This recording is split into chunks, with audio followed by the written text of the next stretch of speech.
तो फिल्म की शुरुआत 1964 के वक्त से होती है। एक एंटीक शॉप के अंदर हम लॉरेन और उसके हस्बैंड एड को देखते हैं, जहां उन्हें एक लड़की ने बुलाया था क्योंकि उसके डैड कहते थे कि इस शॉप में कुछ इवल पावर्स है। वो लड़की मानती नहीं थी, पर फिर आखिर एक दिन बिना किसी वजह के उसके डैड ने अपनी जान दे दी, फांसी से लटक कर। और उस दिन के बाद से इवल पावर्स ने लड़की को डराना शुरू कर दिया। इसलिए इस लड़की ने लॉरेन को यहाँ बुलाया था। लॉरेन ने अंदर जाकर एक मिरर देखा और सेंस किया कि इसमें एक डरी हुई सोल के साथ कुछ इवल एनर्जीज भी थी। लॉरेन ने इस मिरर को छुआ और उसको मिरर में अजीब वियन नजर आने लगे कि जैसे वो इवल पावर्स प्रेग्नेंट लॉरेन के बच्चे को हासिल करना चाहती हो। वो डर गई। अचानक से बाहर तूफान और बारिश भी शुरू हो गई। लॉरेन को इस टाइम पेट में दर्द भी होने लगा और इसी हालत में उसे हॉस्पिटल एडमिट करवाया जाता है, जहां लॉरेन एक बेटी को जन्म देती है, पर वो मरी हुई थी। इस बच्चे के पैदा होते ही हॉस्पिटल में बहुत कुछ पैरानॉर्मल यानी डरावना हुआ, जैसे लाइट्स का फ्लिकर करके बंद हो जाना और तेज तूफान के साथ चीजों का टूटना, जिसकी वजह से डॉक्टर्स भी डर गए। और लॉरेन ने यहाँ इस टाइम उस इवल एनर्जी को सेंस किया था जो मिरर के अंदर थी, यानी यहाँ पर जो कुछ भी हो रहा था वही इवल एनर्जी कर रही थी। लॉरेन इस टाइम रोते हुए गॉड से अपनी बेटी को बचाने की प्रे करती है और हैरानी की बात ये कि 1 मिनट बाद वो बच्ची जिंदा भी हो गई। अब ये बच्ची जिस कंडीशन में पैदा हुई थी उसका नॉर्मल इंसान होना तो पॉसिबल नहीं था। उसे भी बचपन ही से अपनी मॉम की तरह ही इवल चीजें नजर आने लगी थी जो उसे डराती भी थी। लॉरेन जो अपनी बेटी की जिंदगी को नॉर्मल रखना चाहती थी, वो उसे समझाती है कि ये सब चीजें बस वहम से ज्यादा कुछ भी नहीं होती, और वो उसे कुछ मैजिकल स्पेल्स सिखाती है जिससे वो चीजें जूडी से दूर हो जाया करती थी। जूडी के पैदा होने के बाद से लॉरेन ने उस मिरर वाले केस को नहीं देखा था क्योंकि उसकी इवल एनर्जी लॉरेन की बेटी को नुकसान पहुंचाना चाहती थी और लॉरेन अपनी बेटी को इस सबसे दूर रखना चाहती थी। हालांकि पूरी जिंदगी खुद लॉरेन और एड ने हजारों पैरानॉर्मल केसेस सॉल्व किए, पर हमेशा जूडी को उससे दूर रखा था। खैर, अब मूवी में लगभग 22 साल का वक्त गुजर जाता है। हम जॉन की फैमिली को देखते हैं जिसमें 9 लोग थे और आज ही वो लोग नए घर में शिफ्ट हुए थे। जॉन अपनी बेटी के लिए एक एंटीक मिरर गिफ्ट लेकर आता है जो वही इवल मिरर था जिसे हमने मूवी के स्टार्ट में देखा है। आते ही इस मिरर की इवल एनर्जी ने अपना आप दिखाना शुरू कर दिया। जब ये लोग मिलकर केक काटने की तैयारी कर रहे होते हैं तो अचानक कैंडल्स खुद ब खुद बुझ जाती है और ठीक उसी टाइम पर उनकी सीलिंग टूटकर उनके ऊपर गिर जाती है, जिसकी वजह से जॉन की बेटी को काफी चोट आती है।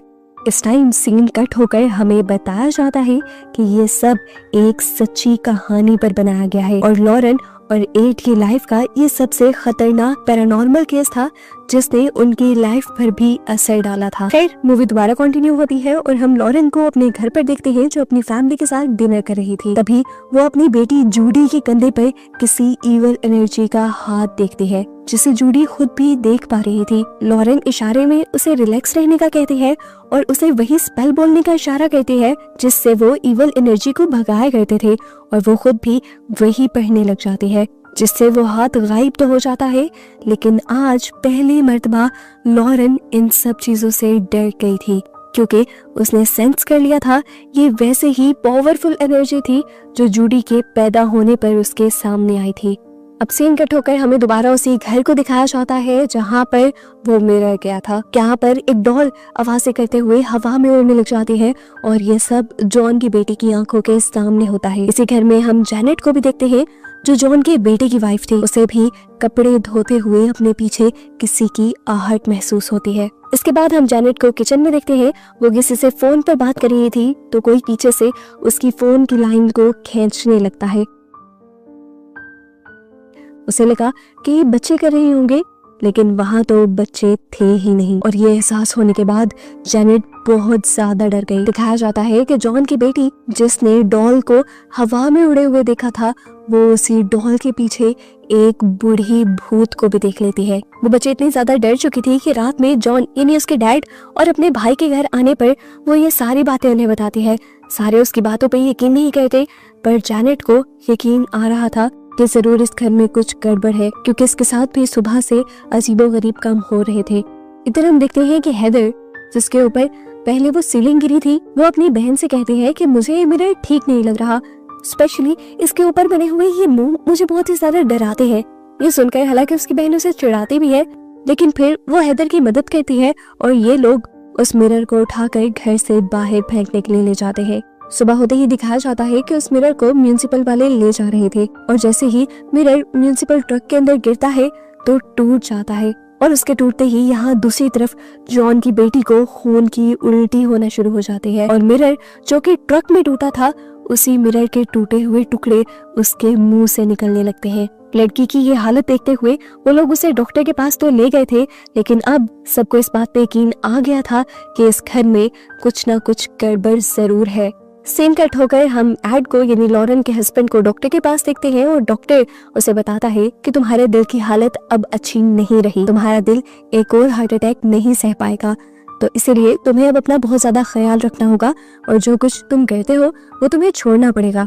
इस सब के बाद एड घर आ जाता है और एड को उसकी बेटी जूडी बताती है कि उसने अपने बर्थडे पार्टी पर अपने एक दोस्त को भी बुलाया था जिससे वो शादी करना चाहती है। अब अगले ही दिन बर्थडे पर हम जूडी के साथ उसके दोस्त को भी देखते हैं जिसका नाम है टॉनी। इसी पार्टी के दौरान एड सभी गेस्ट को अपना म्यूजियम दिखाने के लिए ले जाता है, जिस म्यूजियम के आर्टिफैक्ट्स के अंदर इन्होंने इवल एनर्जीज को कैद किया हुआ था।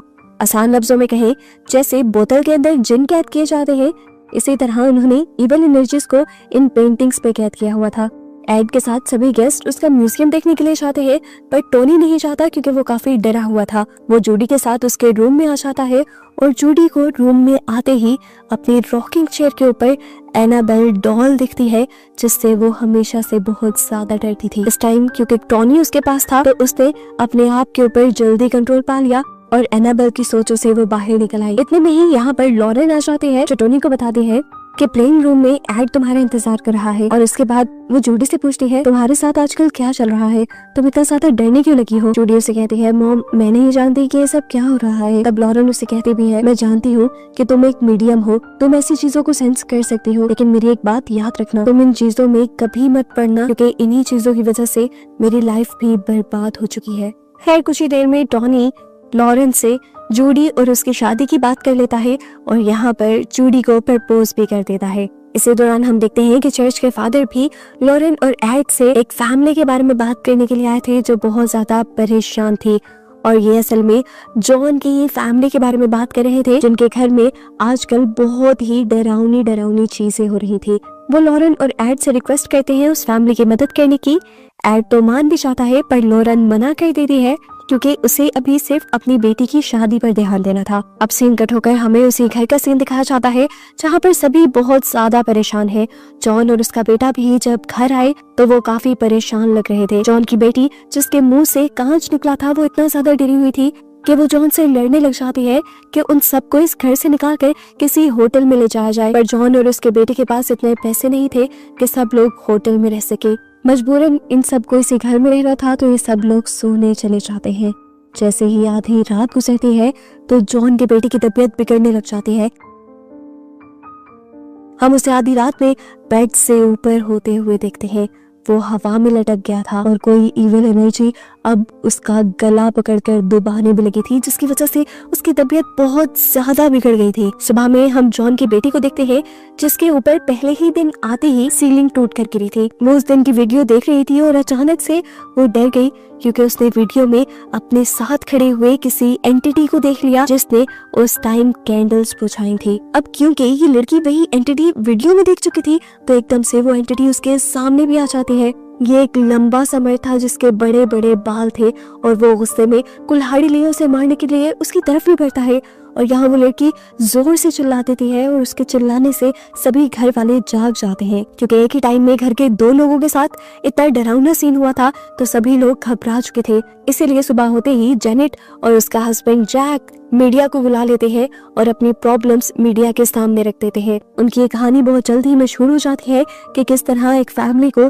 इवल एनर्जीज तंग कर रही है। दिखाया जाता है कि लॉरेन इस टाइम जूडी का वेडिंग ड्रेस लेने के लिए एक बुटीक पे आई हुई थी। डिजाइनर लॉरेन की दोस्त थी, वो भी इसी टाइम न्यूज चैनल पर जेनेट का इंटरव्यू ही सुन रही थी, पर लॉरेन के आने पर उसने ये न्यूज चैनल बंद कर दिया क्योंकि वो नहीं चाहती थी कि एक कस्टमर उनके हाथ से चला जाए। जूडी जब अपना ड्रेस चेक करने के लिए चेंजिंग रूम में थी तो तभी उसके चेंजिंग रूम को कोई नॉक करता है। जूडी को लगा कि उसकी मॉम होगी। उसने जैसे ही दरवाजा खोला तो देखा कि यहाँ पर वही बूढ़ी लेडी का भूत था जिसे हम पहले जेनेट के घर पर भी देख चुके हैं। इस भूत ने आते ही जूडी का गला पकड़ लिया था और जूडी मरने ही वाली थी, लेकिन तभी जूडी ने अपने मैजिकल स्पेल्स बोलना शुरू कर दिए, जिससे वो भूत यहाँ से गायब हो गई। जूडी ने सुकून का सांस लिया और जैसे ही मिरर में देखा तो और भी ज्यादा डर गई, क्योंकि वो देख रही थी कि मिरर में जूडी का साया ही जूडी का गला दुबा रहा था। अब लॉरेन, जो कि जूडी का ड्रेस चेक करने के लिए अंदर आई थी, वो भी ये सब कुछ देख लेती है और डर जाती है। अब दोबारा हमें उसी फैमिली को दिखाया जाता है जहाँ पर अब जॉन की वाइफ बहुत ज्यादा बीमार हो चुकी थी। उन्हें हार्ट अटैक आ रहा था। उनकी हालत इतनी बिगड़ जाती है कि उन्हें हॉस्पिटल पहुंचाया जाता है और इतनी ही देर में हमें दिखाया जाता है कि लॉरेन के बहुत ही करीबी दोस्त यानी वो फादर चर्च में बिना बताए इनकी फैमिली की मदद करने के लिए यहाँ पर आ गए थे। वो बेसमेंट में जाकर कुछ स्पेल्स पढ़ते हुए इविल एनर्जी को भगाने के लिए होली वाटर जैसे ही बेसमेंट में डालते हैं तो सारा होली वाटर एकदम से उड़ जाता है। पानी इस टाइम भाप बन के उड़ा था और इस भाप में फादर ने कुछ देखा भी था, जिसकी वजह से वो घबरा भी गए थे। वो इस फैमिली से वापस आने का वादा करते हुए फौरन एड से मिलने के लिए जाते हैं। इस टाइम एड की फैमिली घर पर नहीं थी, तो उन्होंने बैठकर इंतजार करने का सोचा। अभी वो बैठे ही थे कि उनके नाक में से खून निकलने लग गया और यहाँ का फोन भी बजने लगा। उन्होंने फोन उठाया तो दूसरी तरफ एक डरावनी आवाज ने उन्हें कहा कि आपका काम खत्म हो गया है और अब आप यहाँ से जा सकते हैं। ये कहते ही कॉल बंद हो जाती है और एकदम से इस कमरे के दरवाजे और लाइट्स भी बंद हो जाती है। पूरे कमरे में अंधेरा हो जाता है और हम देखते हैं कि इस कमरे के नॉब भी उल्टे हो चुके थे। जिस पर पहले होली क्रॉस बना हुआ था वो नॉब भी बिल्कुल उल्टा हो जाता है, जो इस चीज का साइन था कि यहाँ पर इविल एनर्जी ने कब्जा कर लिया है। फादर ने इसी डीमन को अंदर आते हुए देख लिया था। वो उससे बचने के लिए क्रूसीफिक्स उठा लेते हैं, लेकिन उनके क्रूसीफिक्स के अंदर भी आग लग जाती है। क्रूसीफिक्स के जलने की वजह से 1 मिनट के लिए फादर घबरा गए, डर गए। उनका बस ये घबराना ही था कि उस इविल एनर्जी ने उन्हें भी पोजेस कर लिया और वो यहाँ पर मौजूद एक तार से अपने आप का गला घोंटकर अपने आप को ही मार देते हैं। लॉरेन और एड भी उनके मरने पर काफी दुखी और शॉक थे। जब जूडी फादर के फ्यूनरल पर फादर की ग्रेव को हाथ लगाती है तब उसे अजीबोगरीब वियन दिखाई देता है। वो इस टाइम चर्च के लोगों से सवाल करती है कि आखिर फादर मरने से पहले गए कहाँ थे, तो चर्च के लोग उन्हें जॉन की फैमिली के बारे में बताते हैं। अगले सीन में हमें लॉरेन को घर पर दिखाया जाता है। वो जब बर्तन धो रही थी तो उसे एक अजीब सा डरावना वियन दिखाई दिया। उसने देखा कि जूडी का लॉकेट पानी में गिरा हुआ था और उसके लॉकेट में उसकी तस्वीर के बजाय खून था और अचानक फिर पूरा किचन खून से भर गया। लॉरेन इस वियन से बहुत ज्यादा घबरा गई और एड ने उसे संभाला। लॉरेन बुरी तरह सहमी हुई थी क्योंकि वो अपने इस वियन का मतलब जानती थी कि अब उसकी बेटी जूडी की जान खतरे में है। इसी टाइम पर जूडी का फियांसे यहाँ पर आता है और इन दोनों को बताता है कि जूडी जॉन के घर गई है जिनके घर में इविल एनर्जीज है। लॉरेन एड से कहते हैं कि हम कोई केस नहीं लेंगे, हम सिर्फ वहाँ से जूडी को लेकर वापस आ जाएंगे।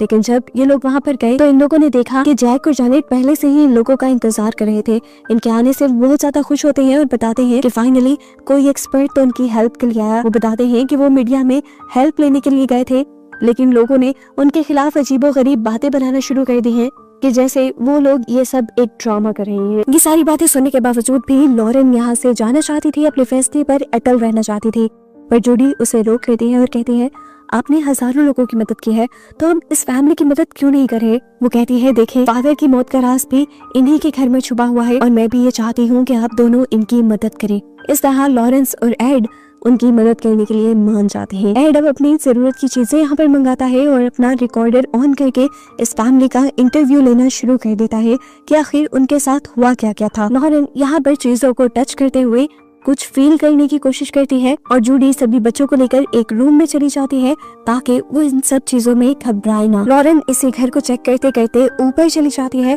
और ऊपर उसे जूडी के पीछे एक डॉल नजर आती है। उसने महसूस किया था कि ये डॉल चल भी रही थी, लेकिन उससे पहले कि वो उस डॉल को लेती, यहाँ पर एक बच्ची आकर उस डॉल को उठाकर ले जाती है और अब लॉरेन एक रूम के अंदर जाती है जहाँ उसे चादर के नीचे एक हाथ चलता हुआ महसूस होता है और वो समझ जाते हैं कि जरूर इविल एनर्जी यहीं कहीं है। वो अब ऊपर से नीचे आ रही थी तो हमने डोर पर 3 अजीबोगरीब सुराख देखे, जिन सुराख में से आर पार नजर आ रहा था और इन सुराखों को देखते हुए लॉरेन सारी कहानी समझ जाती है और जाकर एड को बताती है कि इस घर के अंदर असल में 3 सोल्स हैं, एक लेडी, उसकी बेटी और उसका हस्बैंड। लॉरेन एड को बताती है कि इस घर में जो हस्बैंड रहता था वो बहुत ही ज्यादा जालिम था, वो अपनी वाइफ पर जुल्म करता था और उसकी वाइफ ही कमाया भी करती थी। इन्हीं सारी चीजों से निकलने के चक्कर में उस आदमी की वाइफ किसी और के साथ दोस्ती कर लेती है और जैसे ही ये बात उस आदमी को पता चलती है तो वो गुस्से में एक कुल्हाड़ी लेकर अपनी वाइफ और अपनी बेटी को बेदर्दी से मार देता है, जिसके बाद उसने खुद अपनी भी जान ले ली थी। ये बड़े बालों वाला आदमी वही भूत था जिसे हमने पहले जॉन की बेटी के सामने भी देखा है। ये सुनकर एडी कहता है ये तो सादा सी सोल्स है, इनसे डरने वाली तो कोई बात ही नहीं है। हमने पहले भी तो कितनी सोल्स को उनके अंजाम तक पहुंचाया है और कितनों को बंद किया है, तो ये तो हमारे लिए मुश्किल नहीं। तब लॉरेन कहती है कहानी इतनी भी सिंपल नहीं है, ये तीनों भूत यहाँ पर बस कठपुतलियों की तरह काम कर रहे हैं और इनसे ईवल काम या उल्टे काम करवाने वाली यहाँ पर कोई और ताकतवर ईवल एनर्जी भी है। लॉरेन बताती है कि मैं उसे देख नहीं पा रही और यही सबसे ज्यादा मुश्किल और टेंशन की बात है। एड अब उससे सवाल करता है कि अगर यहाँ पर कोई इवल एनर्जी है तो सोचने की बात है कि उसने इस घर के किसी इंसान को पोजेस क्यों नहीं किया। एड कहता है देखो, पहले जितने भी हमने केसेस सॉल्व किए हैं इवल एनर्जी ने किसी न किसी को पोजेस जरूर किया हुआ था। आखिर इस केस में ऐसा क्या नया है कि उसने किसी को भी पोजेस नहीं किया। सीन कट होकर हमें दिखाया जाता है कि जूडी को ऊपर से अपनी मॉम की आवाज आ रही थी। आवाज को फॉलो करते हुए वो ऊपर एटिक में भी आ गई, जहां हमें वही मूवी के स्टार्ट वाला मिरर दिखाया गया जिसके अंदर इवल एनर्जी थी। और हमें मूवी के स्टार्ट वाले ही लॉरेन के विजन से ये भी पता चला था कि वो इवल एनर्जी लॉरेन की बेटी यानी जूडी को चाहती है। और आखिर यहाँ पर मिस्ट्री सॉल्व होने लगती है और ये पता चलने लगता है कि क्यों उस इवल एनर्जी ने इन सब को प्रोसेस नहीं किया था। वो सिर्फ इन सब को डरा धमका कर लॉरेन और जूडी को यहाँ तक लाना चाहती थी ताकि वो जूडी से मिल पाए। यहाँ पर जूडी उस मिरर को टच कर देती है और उसके टच करते ही इस कमरे में अजीब सी हलचल मच जाती है। एक चौक से यहाँ पर मिस मी लिखा जाता है। मिस मी हमेशा एनाबेल डॉल्स लिखा करती थी और यहाँ पर एनाबेल डॉल वाला मिस मी इसीलिए लिखा गया क्योंकि जूडी एनाबेल डॉल से बहुत ज्यादा डरती थी और इस इवल एनर्जी ने जूडी के डर का ही फायदा उठाया था। जूडी डरते हुए दूसरे रूम में गई तो वहाँ पड़ी हुई एनाबेल डॉल एकदम से बहुत ज्यादा बड़ी हो गई। जूडी दोबारा डरकर उस कमरे से निकलकर नीचे आने ही लगी कि किसी ने उसे सीढ़ियों से गिरा दिया। जूडी की गिरने की आवाज सुनकर सभी यहाँ पर आ जाते हैं और जूडी लॉरेन से कहती है मॉम, ऊपर एटिक में कुछ तो है। लॉरेन जैसे ही ऊपर आती है तो वो उस मिरर को देखकर बहुत ज्यादा डर जाती है क्योंकि जिस चीज से वो पूरी जिंदगी भागती आ रही थी और अपनी बेटी को बचाती आ रही थी वो चीज अब इनके पीछे आ गई थी। वो इस मिरर को जैसे ही टच करते हैं तो और भी ज्यादा घबरा जाती है क्योंकि ये मिरर उसे पहले से भी ज्यादा खतरनाक सेंस दे रहा था। फाइनली ये लोग सबको इस मिरर की कहानी बताते हैं कि ये मिरर इन्हें इनके करियर के बिल्कुल स्टार्ट में मिला था। उस दिन जो लॉरेन को वियन नजर आए थे उससे वो बहुत ज्यादा डर गई थी और क्योंकि उसकी बेटी भी मौत के मुंह से बाहर निकली थी तो इसीलिए ये लोग इस मिरर से डर चुके थे और उन्होंने इस केस को सॉल्व ही नहीं किया था। उस लड़की का क्या हुआ था जिसने उन्हें मदद के लिए बुलाया था, उसके बारे में भी इन्होंने कभी जानने की कोशिश नहीं की थी क्योंकि असल इवल उसी मिरर में था। तो ये लोग फैसला करते हैं कि वो इस मिरर को उठाकर अपने घर वाले म्यूजियम में ले जाएंगे जहाँ पर पहले भी इन्होंने बहुत सारी ऐसी ही चीजें रखी हुई हैं। ये लोग यहाँ पर उस मिरर को यहाँ से बाहर ले जाने की तैयारी करना शुरू करते हैं जबकि दूसरी तरफ यहाँ पर डॉग भी बहुत ज्यादा भौंकने लग जाता है।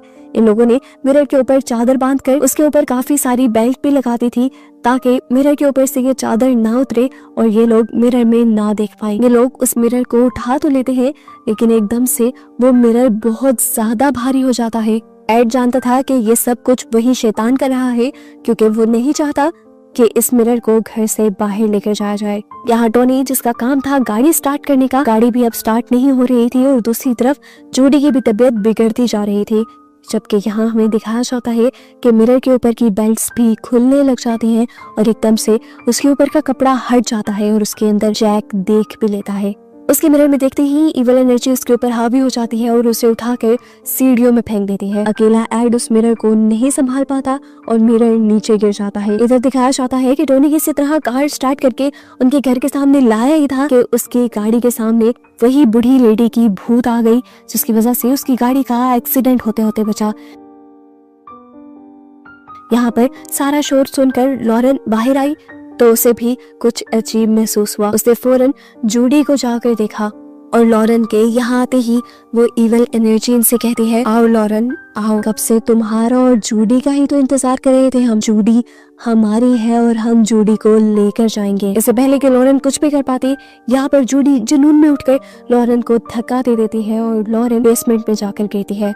इस सबसे लॉरेन बेहोश हो चुकी थी और ये सब देखते हुए डॉग बहुत ज्यादा भौंक रहा था, तो जूडी उसे भी हवा में उठाते हुए दूर फेंक देती है। इतने टाइम में यहाँ पर एड भी आ जाता है, जो आकर जूडी की हालत देखते हुए जूडी को संभालने की कोशिश करता है और उसे समझाता है, जूडी होश में आओ, तुम्हारे अंदर इतनी ताकत है कि तुम इस ईवल से लड़ सकती हो।